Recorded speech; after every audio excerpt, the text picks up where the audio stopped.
नमस्कार। आज हम स्वास्थ्य को मापने के तरीकों पर बात करने वाले हैं। देखिए, ये सिर्फ इस बारे में नहीं है कि हम कितने साल जीते हैं, नहीं, बल्कि ये इस बारे में है कि हम उन सालों को किस तरह से जीते हैं, मतलब उनकी क्वालिटी क्या है। तो चलिए, इस सवाल पर जरा सोचते हैं। क्या एक लंबी जिंदगी हमेशा एक बेहतर जिंदगी होती है? मतलब क्या सिर्फ सालों की गिनती बढ़ाना ही हमारा मकसद होना चाहिए, या फिर उन सालों की क्वालिटी, उनकी गुणवत्ता भी उतनी ही जरूरी है? बस यही सवाल आज की हमारी पूरी चर्चा का सेंटर पॉइंट है। देखिए, दशकों तक किसी भी देश की सेहत को आंकने का एक ही तरीका था। एक नंबर, जीवन प्रत्याशा, यानी वहां का इंसान औसतन कितने साल जिएगा, बस। लेकिन ये तरीका ना हमें पूरी कहानी कभी नहीं बताता। ये तो बस ये बताता है कि लोगों की मौत कब हो रही है, पर इस बात का क्या कि वो अपनी जिंदगी के दौरान किस तरह की बीमारियों से, किस तरह की तकलीफों से गुजर रहे थे, वो सब तो गिनती में ही नहीं आता। और यहीं पर यह बीमारी के हिमशैल वाली बात आती है। सोचिए, एक आइसबर्ग की तरह जो हिस्सा हमें पानी के ऊपर दिखता है वो हैं मौतें, जिन्हें हम आसानी से गिन सकते हैं, है ना? लेकिन पानी के नीचे एक बहुत बड़ा अनदेखा हिस्सा छिपा हुआ है, और वो हिस्सा है बीमारी का, विकलांगता का असली बोझ, जो किसी भी आबादी की सेहत पर असल में भारी पड़ता है। तो चलिए, अब जरा गहराई में उतरते हैं, देखते हैं कि उस आइसबर्ग के छिपे हुए हिस्से में आखिर है क्या, और उसे समझना हमारे लिए इतना जरूरी क्यों है। तो सवाल फिर वही है, हम उस हिस्से को कैसे मापे जिसे हम देख ही नहीं सकते? अगर सिर्फ मौतें गिनना काफी नहीं है, तो फिर बीमारी और उसके असर को कैसे नापा जाए? अच्छा, इसका जवाब ढूंढने के लिए ना वैज्ञानिकों और हेल्थ एक्सपर्ट्स ने कुछ बहुत ही स्मार्ट तरीके निकाले हैं। तो हमारा पहला कदम है पानी की सतह के ठीक नीचे जाना।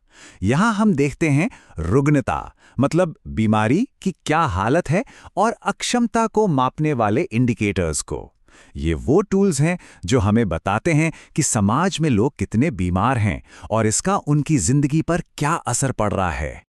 ये इंडिकेटर्स हमें बीमारी के फैलाव के बारे में कह सकते हैं अहम सुराग देते हैं, जैसे कि किसी बीमारी के कितने नए मामले आ रहे हैं, कितने लोग इलाज के लिए हेल्थ सेंटर्स या हॉस्पिटल जा रहे हैं, कितने लोग बीमारी की वजह से काम या स्कूल नहीं जा पा रहे।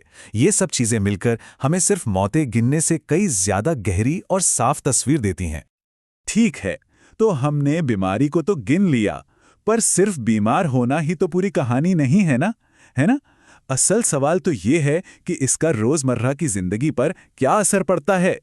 काम करने की क्षमता पर क्या असर पड़ता है? क्या कोई अपने रोज के छोटे-मोटे काम भी कर पा रहा है या नहीं? तो इस अक्षमता के असर को मापने के दो मेन तरीके हैं। पहला, हम दिनों की गिनती करते हैं, मतलब बीमारी की वजह से कितने दिन कोई अपनी नॉर्मल एक्टिविटी नहीं कर पाया, या बिस्तर पर रहा, या काम से छुट्टी लेनी पड़ी। और दूसरा तरीका है व्यक्ति की क्षमता को देखना। क्या वो चल फिर पा रहे हैं? क्या वो खाने, कपड़े पहने जैसे बेसिक काम बिना किसी की मदद के कर सकते हैं? ये दोनों ही तरीके हमें बीमारी के असली बोझ को समझने में बहुत मदद करते हैं।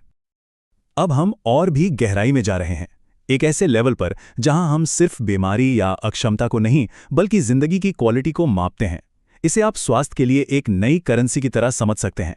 यहां हम जिंदगी के साल और उन सालों की क्वालिटी दोनों को मिलाकर एक सिंगल नंबर में ले आते हैं। इसका एक उदाहरण है हेल, यानी हेल्थ एडजस्टेड लाइफ एक्सपेक्टेंसी। अब इसके बारे में सोचिए, ये सिर्फ ये नहीं बताता कि कोई कितने साल जिएगा, नहीं, ये बताता है कि वो कितने साल अच्छे स्वास्थ्य में जिएगा। ये एक बहुत बड़ा शिफ्ट है जीवन काल यानी लाइफ स्पैन से स्वास्थ्य काल यानी हेल्थ स्पैन की तरफ। और फिर एक और चीज आती है QALY, यानी क्वालिटी एडजस्टेड लाइफ ईयर। ये एक बहुत ही पावरफुल टूल है, खासकर ये तय करने में कि भाई किस इलाज पर पैसा लगाना सबसे ज्यादा फायदेमंद है। ये सिर्फ ये नहीं देखता कि कोई ट्रीटमेंट जिंदगी के कितने साल बढ़ा रहा है, बल्कि ये भी देखता है कि वो जो एक्स्ट्रा साल मिल रहे हैं उनकी क्वालिटी कैसी होगी। इसे समझने का एक बहुत ही आसान तरीका है। मान लीजिए परफेक्ट हेल्थ में जिया गया 1 साल बराबर है 1 QLA के, ठीक है? अब अगर कोई 1 साल आधे अधूरे स्वास्थ्य में जीता है, जिसका क्वालिटी स्कोर मान लीजिए 0.5 है, तो वो 0.5 QLS के बराबर होगा। इससे हमें अलग अलग हेल्थ कंडीशंस की तुलना करने का एक स्टैंडर्ड तरीका मिल जाता है। तो अगर हम हेल और QALY को साथ में देखें तो तस्वीर और साफ हो जाती है। हेल जो है वो पूरी आबादी के लिए एक बड़ा फोरकास्ट है, एक भविष्यवाणी है, जबकि QAY किसी खास इलाज जैसे कोई दवा या सर्जरी के फायदे को मापने के लिए इस्तेमाल होता है। पर दोनों का फोकस एक ही चीज पर है, जीवन की गुणवत्ता। और अब हम आते हैं सबसे व्यापक और शायद सबसे असरदार हेल्थ मेट्रिक पर। इसका नाम है DALY, यानी disability adjusted life years. DALY को वर्ल्ड बैंक और वर्ल्ड हेल्थ ऑर्गेनाइजेशन के लिए बनाया गया था। इसका मकसद था एक सिंगल नंबर में ये बताना कि किसी आबादी की सेहत एक आइडियल यानी आदर्श से कितनी दूर है। ये असल में स्वास्थ्य के गैप को मापता है। अब डेली का फॉर्मूला समझने के लिए इसे टुकड़ों में तोड़ते हैं। पहला हिस्सा है YLL, यानी Years of Life Lost। इसका सीधा सा मतलब है वक्त से पहले मौत होने की वजह से जिंदगी के कितने साल खो गए। अब इसमें दूसरा हिस्सा जोड़ते हैं, YLD, यानी Years Lost to Disability।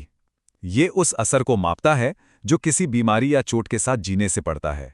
इसमें यह भी देखा जाता है कि बीमारी कितने समय तक चली और वो कितनी गंभीर थी। जब आप YLL और YLD को जोड़ देते हैं तो आपको मिलता है बीमारी का कुल बोझ, यानी DALY। यहाँ डेली की एक बहुत ही दिलचस्प और थोड़ी कंट्रोवर्शियल बात सामने आती है। डेली में एक सोशल वेटिंग होती है। इसका मतलब है कि ये माना जाता है कि एक युवा वयस्क के तौर पर जिया गया 1 साल एक छोटे बच्चे या एक बुजुर्ग व्यक्ति के तौर पर बिताए गए साल से ज्यादा वैल्यू रखता है। ये एक तरह से समाज की प्राथमिकताओं को दिखाता है, जैसे कि बच्चों में निवेश और काम करने वाली उम्र की आबादी का महत्व। तो हमने HAL, QAL, डेली, इन सब कॉम्प्लेक्स मैट्रिक्स की बात तो कर ली, पर असल सवाल यह है कि ये सब मायने क्यों रखते हैं? क्योंकि ये सिर्फ किताबों की बातें नहीं हैं, ये असल दुनिया में होने वाले फैसलों पर सीधा असर डालते हैं। सरकारें और WHO जैसी बड़ी बड़ी हेल्थ ऑर्गेनाइजेशंस इन्हीं नंबर्स का इस्तेमाल करके ये तय करती हैं कि पैसा मलेरिया से लड़ने में लगाया जाए या मेंटल हेल्थ पर कौन सी नई दवा को अप्रूवल मिलना चाहिए। ये डेटा की मदद से ऐसे फैसले लेने में मदद करती हैं जिनसे हमारे रिसोर्सेज का सबसे बेहतर इस्तेमाल हो सके, ज़्यादा से ज़्यादा जानें बचें और बचे हुए जीवन की क्वालिटी भी सुधरे। तो आखिर में बात घूम फिरकर एक ही सवाल पर आ जाती है। जब हम सेहत और जिंदगी को नंबर्स में तोलने की कोशिश करते हैं तो हमें सबसे ज्यादा वजन किस चीज को देना चाहिए? क्या ये सिर्फ उम्र है या प्रोडक्टिविटी या शायद खुशी? इस पर सोचना बहुत जरूरी है, क्योंकि इन्हीं मापदंडों के आधार पर जो फैसले लिए जाते हैं उनका असर हम सब पर पड़ता है।